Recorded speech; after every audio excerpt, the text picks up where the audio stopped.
Old habits are ulcers that deface the original pure state of your soul.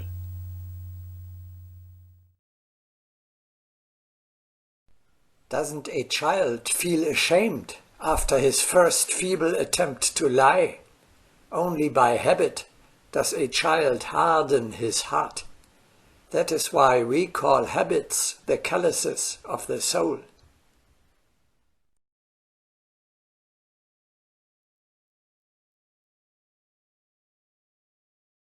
Wash away the dust of habit.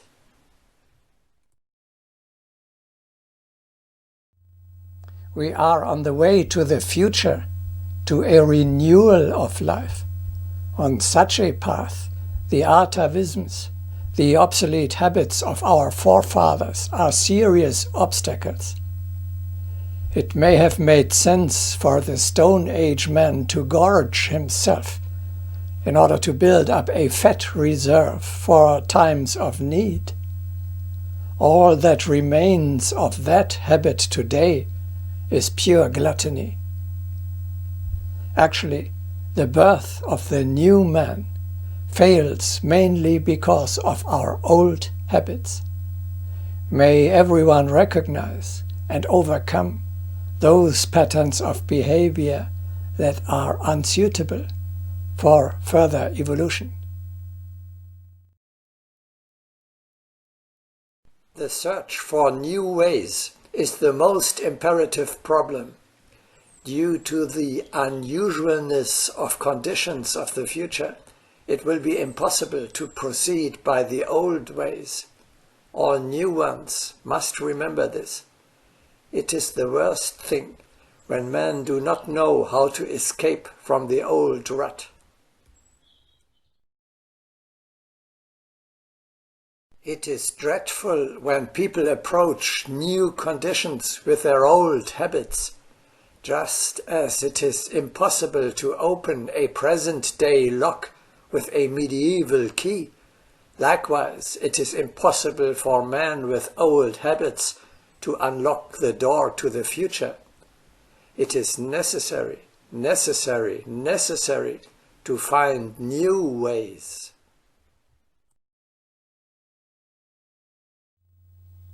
In order to develop your eternal individuality, you want to strengthen the powers and refine the senses of your spirit. Then remove all the many old habits which weaken your inner strength and coarsen your inner senses.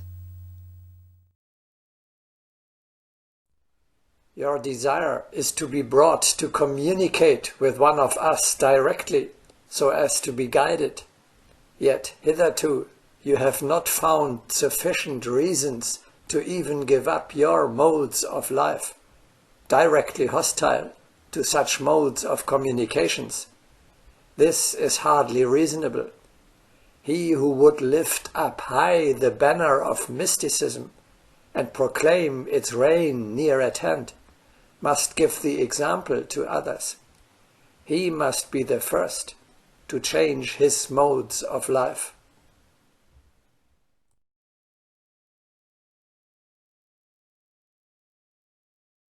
Those who want to grow greater despise what makes them small.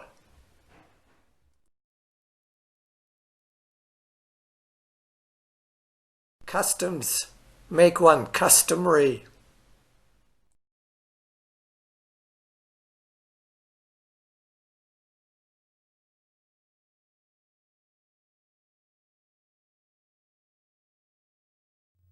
Obsolete habits are a burden.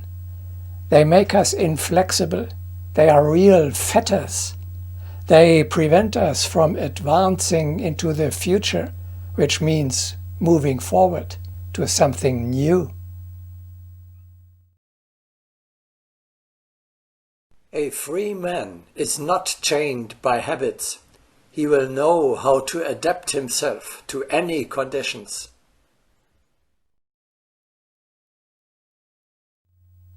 We actually are slaves of our habits.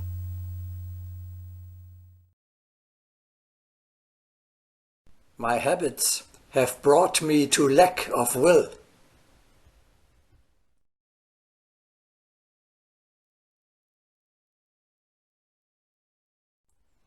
Man carries within himself an inclination toward a most abhorrent slavery. Man is full of enslaving petty habits. Let us weigh which of our habits weaken our free will.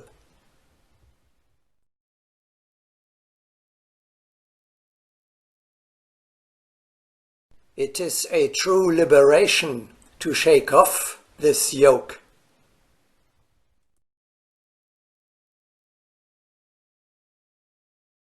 Urusvati knows the true meaning of self-enslavement.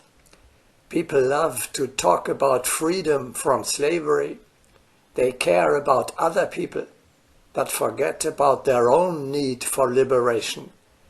What is the slavery of every day, of every hour?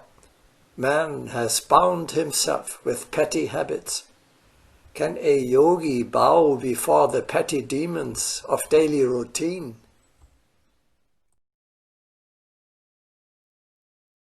Can a traveler in the supermundane world proceed freely under a load of petty, prickly habits? Man so fears to disturb the smallest particle of his daily routine that he does not sense how to approach the renewing of life. It is impossible to realize freedom when slavery rules. Before thinking of the freedom of others, liberate yourself.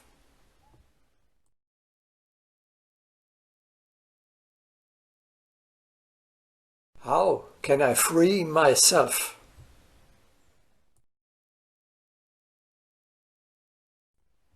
Urusvati knows the true meaning of self-liberation.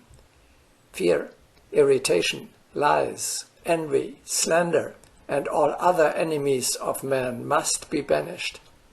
But without the free will, it is impossible to conquer them.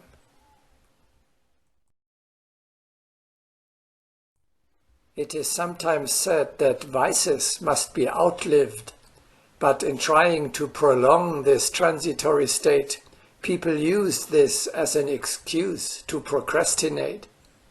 Therefore, it is best to replace the idea of outliving one's faults with a command to liberate oneself.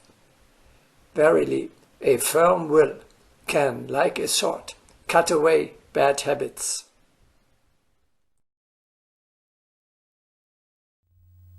Your strength can only grow. It will be easier for you to ascend if you cast off unnecessary ballast. Just as when the branches of a tree are hewn down, the trunk gains strength, so does the abandoning of habits purify the spirit.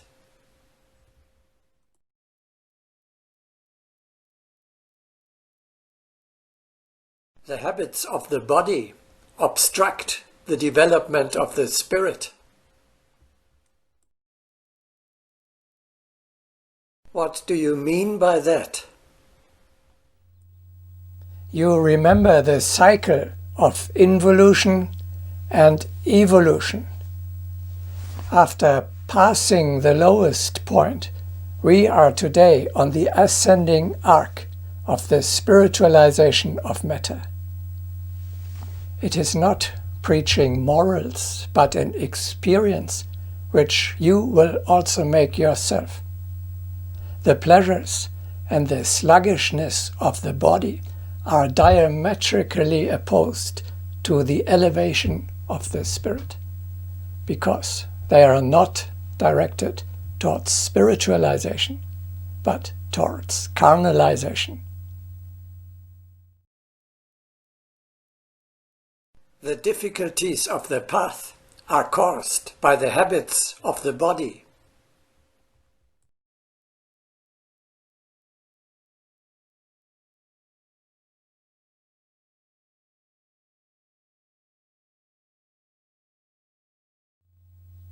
The abstract concept of the evolution of the spirit becomes concrete when you listen to the voice of the soul, of the divine within you, and carry out what it tells you to do.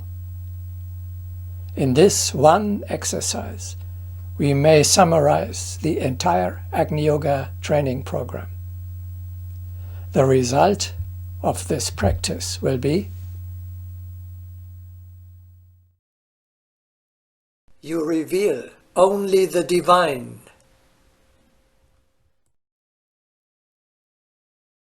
How do I perceive what the divine wishes to tell me? By listening to the voice of your heart. With its help, the divine speaks to you. This most important organ of your eternal individuality warns you infallibly against any unworthy deed. Who is unaware of the warnings the heart gives every time an unworthy act is about to be performed? Such actions of the heart transmit the best calls, but often people force the heart to be silent. This is a grave crime.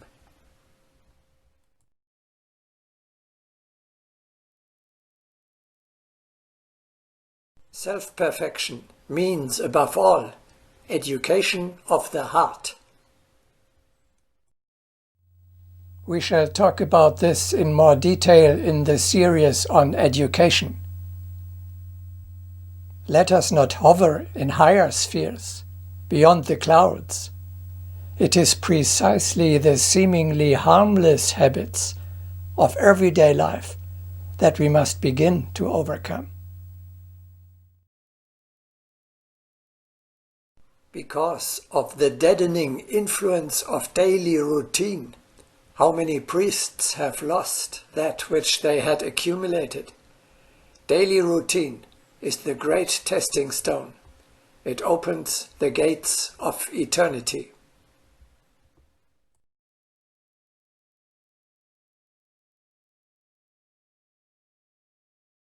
Self-betterment must begin with the eradication of small but harmful habits. We particularly stress the importance of daily habits. People believe they must overcome the main obstacles at once, only to find that such drastic measures are beyond their capacity. One may also often observe instances when people imagine that they have rid themselves of their major sins, yet remain burdened with little ugly habits. A tree bent by the weight of ugly fruit, developed over ages, is a sad sight indeed.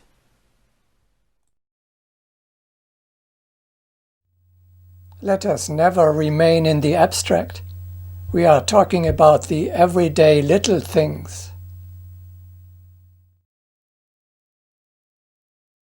A great deal must be removed from the path. It is necessary to examine everything ingrained. In this, one should begin checking the most trivial matters. Have you slept too long? How have you spoken with those around you? Have you deferred an urgent task? Have you forgotten solicitude about the common good? Thus question yourself, without hypocrisy.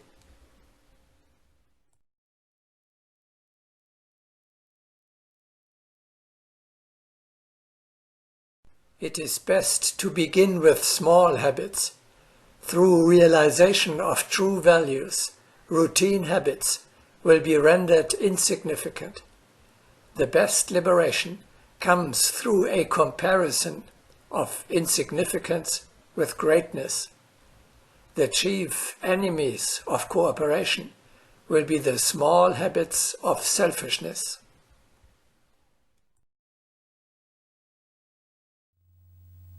Starting with the little habits of everyday life is per se not such a difficult task if you only form the will to take up the fight and to end it victorious. If someone were to collect in a single book all the forms of behavior harmful to perfectment, he could easily ascertain how simple it is to overcome them. He could see from what small actions this evil accumulates. Is it difficult to give up trivial habits in one's daily life? Is it difficult to suppress the small destructive acts that poison the body?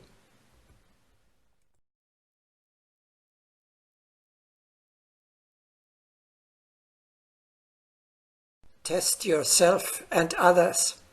Test for fear, for irritation, for laziness, and for all failings that cause the litmus paper to blush with shame.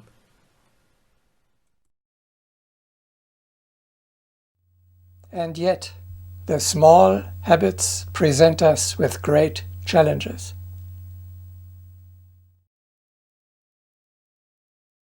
Bear in mind that it is not easy to rid oneself of petty habits. Among them, there are always some of which one is not even aware, and which only a keen-eyed observer can discern. Yet, the uncovering of such hidden habits often leads to complete transformation. Remember the ancient saying, "If you seize the lesser devil by the tail, he will lead you to his superior."